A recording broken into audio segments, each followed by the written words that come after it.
Едно от старите депа за фекални маси.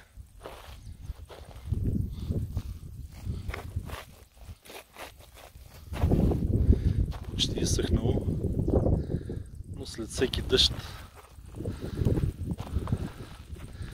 се мият азотни нитрити, нитрати и други вещества, фосфор, отиващ в река Тунджа. Това е дерето, в което се изливат и стига долу в река Тунджа. Тук до самото дере даже се изливат самостоятелно.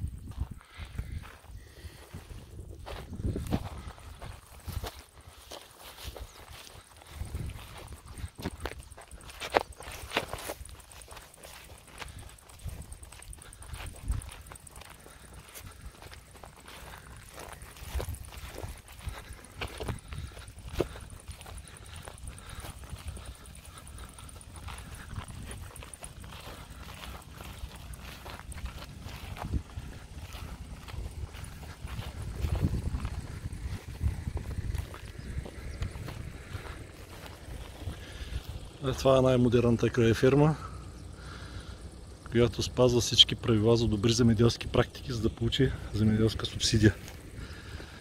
И праща азот и фосфор за река Тунджа.